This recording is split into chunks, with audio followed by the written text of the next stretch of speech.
Hello everyone, welcome to study base channel.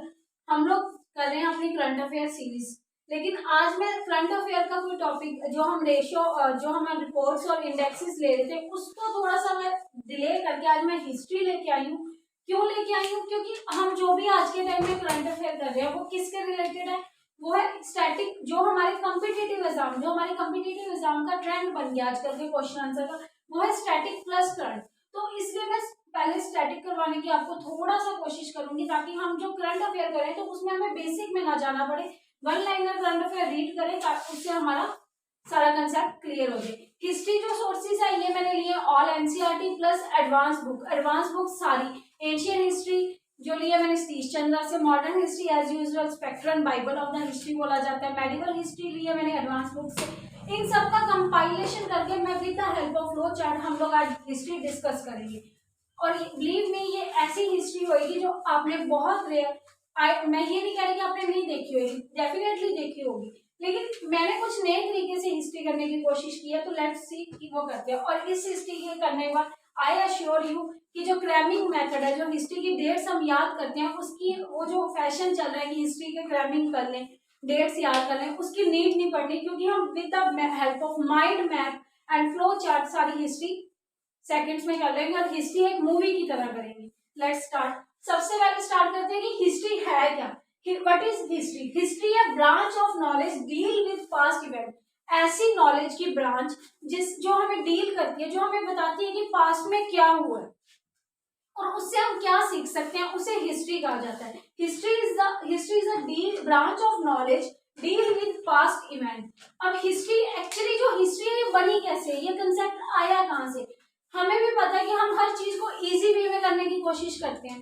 तो जो history है ना, बिग बैंग थ्योरी ज्योग्राफी में थोड़ा सा हमने सुना होगा, बिग बैंग थ्योरी आई, अर्थ बनी, अर्थ बनने के बाद सिविलाइजेशन आई, ये सब कैसे आई, कहाँ से? जो हिस्ट्री का पहला कंसेप्ट था, जो हम लोग जी रहे हैं, हिस्ट्री को आज हम प्रेजेंट में लेके चलेंगे। Easy and sustainable approach. सबसे पहले जो हिस्ट्री स्टार्ट हुई थी वो हुई थी इजी एंड सस्टेनेबल अप्रोच। इसका मतलब है कि हिस्ट्री क्या थी? बहुत इजी लाइफ थी लोगों की। जब हम जहां से हम हिस्ट्री पढ़ना शुरू करते हैं फॉर अवर कॉम्पिटिटिव एग्जाम, या हम देखने की शुरू करें, जस्ट लाइक हम मूवी देख रहे हैं, तो मूवी में भी हम सबसे पहले क्या देखते हैं कि बहुत अच्छा, बहुत सिंपल लाइफ होती है, धीरे धीरे वो कॉम्प्लेक्सिटी में आती है। तो वैसे एज ए मूवी हम हिस्ट्री करेंगे। सबसे पहले हिस्ट्री स्टार्ट हुई इजी एंड सस्टेनेबल अप्रोच। वो कैसे? इंडिया जो था वो ये अप्रोच फॉलो कर रहा था। जस्ट लाइक उस टाइम ट्रेंड क्या था इंडिया में? मैनेज सिस्टम जैसे हड़प्पा सिविलाइजेशन हमें पता है कि बहुत ज्यादा मैनेज सिस्टम था। वहां पे हर चीज मैनेज थी, लोग अपने बारे में सोच रहे थे, कोई फाइट्स नहीं थी, कुछ नहीं। क्योंकि हड़प्पा सिविलाइजेशन डिक्लाइन कैसे हुआ ये अभी तक हम लोग को किसी को भी नहीं पता, एक्चुअली में कैसे हुआ वो नहीं पता, लेकिन बहुत से हिस्टोरियंस के अलग अलग व्यूज हमने पढ़े हैं। तो हम ये कह सकते हैं, जहां तक हमने हड़प्पा सिविलाइजेशन के एक्चुअल एविडेंस देखे हैं, तो हमने बहुत ज्यादा मैनेज सिस्टम देखा है। तो इजी अप्रोच क्या थी स्टार्टिंग से हिस्ट्री की, कि बहुत ज्यादा मैनेज सिस्टम था। और इसी मैनेज सिस्टम पे आज हम लोग आने की कोशिश कर रहे हैं। आज हम कॉम्पिटिटिव एग्जाम की तैयारी कर रहे हैं जस्ट बिकॉज कि कल को हमारी लाइफ जो है वो इजी हो, हम मैनेज कर सके, मैनेज लाइफ हो, सब कुछ अवेलेबिलिटी हो हमारी लाइफ में। तो उसी चीज से, प्रेजेंट से हम अपनी सिचुएशन को रिलेट कर सकते हैं कि हिस्ट्री जो है वो स्टार्टिंग में कैसी थी, इजी और सस्टेनेबल अप्रोच थी। सस्टेनेबल एज वी नो कि यूएनओ ने सस्टेनेबल डेवलपमेंट गोल रखे हैं। मैंने आपको बोला कि मैं हिस्ट्री जो है current affair plus static history करवाऊंगी, जिससे हमारे इसी एक पोर्शन से, इसी एक स्लाइड से देखना, आपको एक या दो क्वेश्चन एग्जाम में आप क्रैक कर पाओगे। मैनेज सिस्टम, फर्स्ट सिस्टम क्या था? मैनेज से क्या हुआ? हम अनमैनेज सिस्टम में आ गए, जस्ट लाइक वैदिक पीरियड क्या है, कैसे है, वो हम अभी देखेंगे। मैनेज सिस्टम था हमारा हड़प्पा सिविलाइजेशन, सब कुछ बिल्कुल मैनेज था, कोई टेंशन नहीं, सब लोग अपना अच्छा खा रहे थे, अच्छा कमा रहे थे, बार्टर सिस्टम था, no fights, no anything extra. लेकिन अनमैनेज सिस्टम में हमने क्या देखा? वैदिक पीरियड में क्या सिस्टम था कि जो भी सिस्टम है वैदिक पीरियड में, जैसे वेद्स आए, रिलीजियस बना, जनपद, महाजनपद, ये सब पाए तो ये अनमैनेज वुमेन्स की जो कंडीशन थी वैदिक पीरियड में वो बहुत ज्यादा क्रिटिकल हो गई थी, तो इसे हम इजीली कह सकते हैं मैनेज सिस्टम। लेकिन हड़प्पा सिविलाइजेशन में हमने ऐसा कुछ नहीं देखा कि जो वुमेन्स के लिए हो या कोई रिलीजन आया हो, ऐसा कोई हमें स्ट्रॉन्ग एविडेंस नहीं मिला। लेकिन वैदिक पीरियड तो सारा इन्हीं स्ट्रॉन्ग एविडेंस से ही भरा पड़ा है। तो उसके बाद सेकंड सिस्टम हिस्ट्री जो है, अभी तक हमने क्या पढ़ा कि इजी अप्रोच क्या थी, मैनेज सिस्टम, और उसके बाद हम उससे धीरे धीरे धीरे चलते हम किस पे आगे, अनमैनेज सिस्टम। इसके बाद जो सेकंड सिस्टम था जो हमारी हिस्ट्री जिस पे डिपेंड है, टोटली डिपेंड है, वो था सरप्लस सिस्टम। दो सिस्टम होते हैं जो हम इकोनॉमी में भी पढ़ेंगे, एक होता है सरप्लस सिस्टम, एक होता है सबसिस्टेंस सिस्टम। सरप्लस सिस्टम वो है जिसमें हम लोग कल की सोचते हैं, जैसे हड़प्पा सिविलाइजेशन ये मैनेज सिस्टम। क्यों मैनेज सिस्टम था, क्योंकि ये सरप्लस सिस्टम था। हमने देखा हड़प्पा में कुछ ऐसी साइट्स मिली जिसमें लोगों ने गोदाम बनाए हुए थे, स्टोर्स बनाए हुए थे, वीट स्टोर, मेज स्टोर कर रहे थे, खाने के कुछ पदार्थ स्टोर कर रहे थे, एनिमल स्टोर किए हुए थे। तो वो क्या था, एक सरप्लस जिसमें हम कल की सोच रहे हैं, अपने फ्यूचर के लिए कुछ स्टोर करके रख रहे हैं। एक्चुअली में जिस सिस्टम पे हम आज काम कर रहे हैं, आज अगर हम तैयारी कर रहे हैं, आप लोग ये वीडियो देख रहे हो जस्ट बिकॉज की हमें कोई बेनिफिट हो, हम जॉब सिक्योर कर सके और जिससे हमारा सरप्लस सिस्टम हो, हम अपनी एक परफेक्ट जॉब स्कोर कर सके। इसके बाद विच ऑफ, अब यही सिस्टम किसने, अब जो हम सस्टेनेबल डेवलपमेंट गोल, वो गोल्स क्या है हम बहुत अच्छे से करेंगे और हिस्ट्री में ही सारा कर लेंगे। सस्टेनेबल डेवलपमेंट जो है, जो यूएनओ ने मेंबर्स, सभी मेंबर्स कंट्री ने फॉलो किया, सस्टेन और future planning. As usual sustainable development goal क्यों है कि कल के बारे में सोचो। ये कल के बारे में जो सोचा, ये हमने आज जो प्रेजेंट में हम सस्टेनेबल डेवलपमेंट गोल पे इतना काम कर रहे हैं, ये भी तो सरप्लस सिस्टम से ही आया। सेकेंड है सबसिस्टेंस सिस्टम। सबसिस्टेंस सिस्टम क्या है कि ऐसा सिस्टम जिसमें बस आज मिल गया, अभी मिल गया, अभी खा लिया, दैट्स ओके, इससे बाद कोई बात नहीं, देखी जाएगी, आएगा तो ठीक है, नहीं आएगा तो नहीं खाएंगे। ये सिस्टम कहाँ पे आया, ये आया वैदिक पीरियड में आया। लेकिन वैदिक पीरियड में कहाँ पे आया, ऋग्वैदिक में। वैदिक पीरियड दो तरह का, वैदिक पीरियड भी दो पीरियड्स में डिवाइड है, जिसमें ऋग्वैदिक पीरियड में सबसिस्टेंस सिस्टम आया।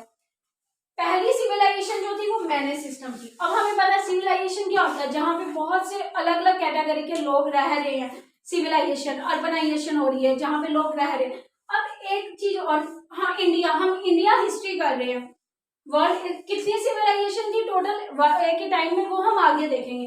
एक बहुत इंपॉर्टेंट क्वेश्चन है कि इंडिया में क्रेडल ऑफ सिविलाइजेशन किसको बोला जाता है। सिविलाइजेशन मतलब कि ऐसे लोग, अलग अलग कम्युनिटी के लोग एक ही एरिया में रह रहे हैं, एक उन्होंने प्रॉपर कॉमन एरिया बनाया, प्रॉपर कम्युनिटी बनाई, वो इंडिया में क्रेडल ऑफ सिविलाइजेशन किसको बोला। ये बहुत इंपॉर्टेंट क्वेश्चन है, स्पेशली पंजाब पीसीएस में ये क्वेश्चन बहुत आता है। Cradle of civilization is known as Punjab state. क्यों, क्योंकि Punjab has played host to a number of ethnicity. Punjab में अलग अलग लोगों के, अलग अलग जातों के लोग जो थे वो रहे थे। 5 तरह के लोग आए थे पंजाब में। हमें पता है जो वैदिक पीरियड है हमारा, वो कहाँ से शुरू हुआ है, वो आर्यंस आए हैं। हम धीरे ये भी करेंगे, नेक्स्ट स्लाइड में हम यही पढ़ेंगे। आर्यंस जो आए हैं, ये सबसे पहले जो इन्होंने अपनी सिविलाइजेशन बनाई है पंजाब में बनाई। उसके बाद पर्शियंस आए, पर्शियन या ग्रीक्स आए, अफगान्स आए एंड मंगोल्स आए। इन सब ने एक क्रेडल ऑफ सिविलाइजेशन बनाई जिसको हम पंजाब में बनाई गई थी। अभी तक हमने पढ़ा क्रेडल ऑफ सिविलाइजेशन जो कि पंजाब को बोला जाता है। अब ये क्रेडल ऑफ सिविलाइजेशन सबसे पहले कौन आया था इंडिया में, आर्यंस आए थे, ये हम पढ़ते हैं। और ये सच भी है कि आर्यंस आए थे। आर्यंस कब आए थे, 1500 BC से लेकर 600 BC तक। Around 1500 BC same people from central Asia come here. Same people mean same category के लोग आए थे फ्रॉम सेंट्रल एशिया। कहाँ से आए थे, सेंट्रल एशिया से। Came here means to say India में, and choose to stay back and adopt it as their own country. उन्होंने स्टे किया कि उन्होंने डिसीजन लिया कि वो यहीं पर स्टे करेंगे, दैट मीन इंडिया में। Adopt it as their own country, उन्होंने इंडिया को अपनी ऑन कंट्री, अपनी कंट्री मानने का डिसीजन लिया। Known as Aryan. उस टाइम कोई ये सिस्टम नहीं था कि माइग्रेशन, एक टाइप की माइग्रेशन थे, यहाँ आके नहीं, यहाँ की सिस्टम अच्छा लगा तो इन्होंने इंडिया को अपनी कंट्री मानने का डिसीजन लिया, जहां से हमारी सिविलाइजेशन की स्टार्टिंग हुई, जो ऋग्वैदिक ये सब पीरियड स्टार्ट हुए। Known as Aryan. आर्यन को क्या बोला जाता है, गुड फैमिली बोला जाता है। अब ये कब आए, after the decline of Harappa valley civilization ऋग्वैदिक पीरियड, आर्यंस बात होगी कि आर्यंस आए, इनका क्या क्या रोल है, क्या क्या इन्होंने किया, वो सब हम, ये सिर्फ फ्लो चार्ट है, वो सब हम आगे जब हिस्ट्री करेंगे फर्दर वीडियोस में बहुत अच्छे से देखेंगे। After decline of Harappa civilization, Harappa civilization declination हुआ, जब हड़प्पा सिविलाइजेशन खत्म हुआ, इसका कोई स्ट्रॉन्ग एविडेंस नहीं है कि हड़प्पा सिविलाइजेशन कैसे खत्म हुआ। ऋग्वैदिक पीरियड जो है वो आया, ऋग्वैदिक पीरियड में कौन आए, आर्यंस आए, ऋग्वैदिक पीरियड में कौन आए, आर्यंस। अब यहाँ पे क्रेडल ऑफ सिविलाइजेशन में बहुत सारी कैटेगरी थी, लेकिन आर्यंस का मेन रोल कहाँ पे है, ऋग्वैदिक पीरियड में, ऋग्वैदिक पीरियड में आर्यंस आए। अब ऋग्वैदिक पीरियड कौन सा पीरियड है, अभी तक हड़प्पा कौन सी थी, मैनेज सिस्टम था, सरप्लस सिस्टम था, लेकिन ऋग्वैदिक में आते आते क्या हो गया, ये अनमैनेज सिस्टम हो गया। अनमैनेज सिस्टम क्यों, क्योंकि यहाँ पे जो लोग थे वो एक एरिया में नहीं रह रहे थे, वो सिर्फ और सिर्फ कैटल बेयरिंग कर रहे थे, चल रहे थे, एक कम्युनिटी के लोग थे वो इकट्ठे इकट्ठे चल रहे थे, जिनको क्या बोला जाता है, कैटल बेयरिंग। वो ज्यादा से ज्यादा पशु पालते थे, उनके साथ अपना सरवाइव करते रहते थे, एग्रीकल्चर रास्ते में जाना, बस वहीं पर स्टे कर लेना, कोई पर्टिकुलर इनका एरिया नहीं था। और सबसिस्टेंस ये थी, सबसिस्टेंस सिस्टम वही कि बस अभी का मिल गया खाने के लिए, नो मैटर कि नेक्स्ट टाइम के लिए हमें कहाँ से मिलेगा कहाँ से नहीं मिलेगा, टेंशन फ्री लोग थे एक तरह से। और सबसे मेन बात, ऋग्वैदिक में जो लोग थे, एक कैटेगरी के लोग थे जस्ट लाइक आर्यंस, आर्यंस एक कैटेगरी के लोग हैं, इनको क्या बोला जाता है, जन। अब ये जन से जनपद कैसे बने, देखिए आर्यन, यहाँ पे आर्यन है, अब ये चलते जा रहे हैं, कहीं जाके इनकी कैटल वेयरिंग है, पशु है, इधर से अदर और सिविलाइजेशंस भी थी बाकी देशों में, वहां पे जाके क्या हुआ, मीट हुआ, फाइट्स हुई पशुओं की आपस में कुछ फाइट्स हुई, तो उससे क्या हुआ कि बहुत सारी अलग अलग कैटेगरी मिल गई। जब बहुत सी अलग अलग कैटेगरी मिली तो उसे क्या बोला जाता है, जनपद। जनपद कब आए, धीरे धीरे जब ये चलते गए तो जनपद आ गए लेटर वैदिक एज, ये था वैदिक पीरियड। लेटर वैदिक एज में क्या हुआ कि जब कम्युनिटी में अलग अलग तरह के लोग थे, आर्यंस आए, क्रेडल ऑफ सिविलाइजेशन में हमने 5 सिविलाइजेशन पढ़ी थी, जब उनका मिक्सचर हुआ तो वो कौन से पीरियड में आ गए, लेटर वैदिक एज में। व्हेन कम्युनिटी मेड, जब कम्युनिटी अलग अलग कम्युनिटी के लोग मिले तो जनपद पैदा हो गए परमानेंट। और इसमें ऋग्वैदिक में क्या था कि लोग जो थे इनकी परमानेंट सेटलमेंट नहीं थी, लेकिन वैदिक पीरियड में क्या था, लोगों की परमानेंट सेटलमेंट थी। यहाँ पे आयरन आ गया था, यहाँ पे क्या आया था, ब्रोंज एज, इसको हम ब्रॉन्ज एज बोलते हैं। यहाँ पे आयरन आया तो डेफिनेटली एग्रीकल्चर की कल्टीवेशन स्टार्ट हो गई थी। अभी तक हमने जो देखा, जो हमने पढ़ा, वो हम फ्लो चार्ट में एक बार फिर से रिवाइज करते हैं। हिस्ट्री क्या है, सस्टेनेबल लाइफ और मैनेज सिस्टम, सरप्लस सिस्टम जो हम पढ़ चुके हैं, ये फर्स्ट फेज था हिस्ट्री का, जो हम हड़प्पा सिविलाइजेशन में हम देख चुके हैं। सेकेंड फेज फिर आया ऋग्वैदिक में क्या हुआ, जनपद से आए, जनपद ने कौन सा सिस्टम स्टार्ट किया, सबसिस्टेंस सिस्टम। फिर उसके बाद आया लेटर वैदिक सिस्टम, जिसमें कास्ट। अब लेटर वैदिक सिस्टम में जब जनपद आए, जन से जनपद बने, तो क्या सिस्टम पैदा हुआ, कास्ट सिस्टम, कैटेगरी, भगवान, अलग अलग भगवान आए, ऑफिशियली कम, गॉड के जो नेम थे ना वो ऑफिशियली कम आए।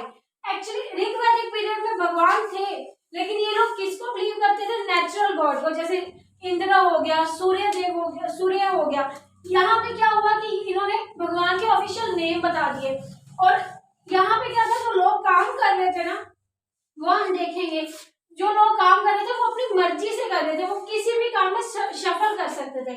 लेकिन धीरे धीरे यहाँ आते आते क्या हुआ कि जिसका जो काम है वो उसका खानदानी काम एक तरह से बन गया, कि अगर ब्राह्मण है तो वो ब्राह्मण, जो पढ़ा वो हम फ्लो चार्ट में फिर से एक बार रिवाइज करते हैं। Sustain life, manage system, surplus system, ये हमने कहाँ पे देखा, हड़प्पा वैली सिविलाइजेशन। इसके बाद कौन सा पीरियड आया, जब आर्यंस आए, ऋग्वैदिक में हमने क्या देखा कि जन्स आए, जन्स का सिस्टम क्या था, लिविंग ऑफ, जो उनका सिस्टम था वो था सबसिस्टेंस सिस्टम। इसके साथ साथ क्या हुआ कि जन जो एरिया लोग थे, इनके यहाँ पे भगवान भी आए, लेकिन ये किस गॉड को मानते थे, ये नेचुरल गॉड थे, जैसे कि इंद्र हो गए, सूर्य हो गए, रेन होगी, इन सबको। धीरे धीरे चलते लेटर वैदिक पीरियड आया। लेटर वैदिक पीरियड में गॉड्स जो थे वो गॉड के नाम बनने लगे ऑफिशियली, कैटेगरी है। जब यहाँ पे जन थे, जन में एक कम्युनिटी थी, यहाँ पे अलग अलग कम्युनिटी बनी, जनपद बने। जनपद यहाँ पे जब बने ना, तो जनपद से महाजनपद के बीच में एक और सिस्टम आया, जो आया कास्ट सिस्टम और कैटेगरी सिस्टम, जिससे महाजनपद बना। महाजनपद कैसे बना वो भी हम देखेंगे। कास्ट सिस्टम, कास्ट और कैटेगरी। इसके बाद क्या हुआ, कास्ट और कैटेगरी से महाजनपद बना। महाजनपद बनने के बाद यहाँ पे क्या था, परमानेंट सेटलमेंट होगी। महाजनपद क्या है वो हम देखेंगे। उससे पहले जब महाजनपद बना तो फाइट्स वगैरह होने लगी, राजे महाराजे, जिससे जो लो कास्ट के लोग थे, जो बिलो कास्ट के लोग थे, वो बहुत ज्यादा हैटिक, बहुत ज्यादा टॉक्सिक हो गए थे। इसके कारण क्या है, पीस ऑफ द नेचर आए जैनिज्म एंड बुद्धिज्म, जिनका फोकस आके सिर्फ पीस पे रखना है। एक ही भगवान है, जो इनके अपने रूल्स थे वो इन्होंने फॉलो लोगों को बताने शुरू किए। अब हड़प्पा सिविलाइजेशन कब आई, 2500 BC Harappa civilization. 500 to 1000 BC में ऋग्वैदिक पीरियड आया। 1000 से 600 बीसी में क्या आया, धार्मिक आंदोलन पीरियड आया। ये धार्मिक आंदोलन पीरियड कब आया, जब महाजनपद राइज हुए। महाजनपद कैसे राइज हुए वो हम नेक्स्ट वीडियो में देखेंगे। ब्राह्मण सुपरमेंसी इन डेजर। अब ब्राह्मण की जो सुपरमेंसी थी, जो सबसे ज्यादा जब लेटर वैदिक पीरियड में जब कास्ट सिस्टम आया, जब कैटेगरी सिस्टम आया, तो उसमें सबसे टॉप सिस्टम था ब्राह्मण। लेटर वैदिक कास्ट सिस्टम हम अगली वीडियो में देखेंगे। ब्राह्मण इन सुपरमेंसी इन डेजर, इनके कारण जो है राइज हुआ जैनिज्म और बुद्धिज्म।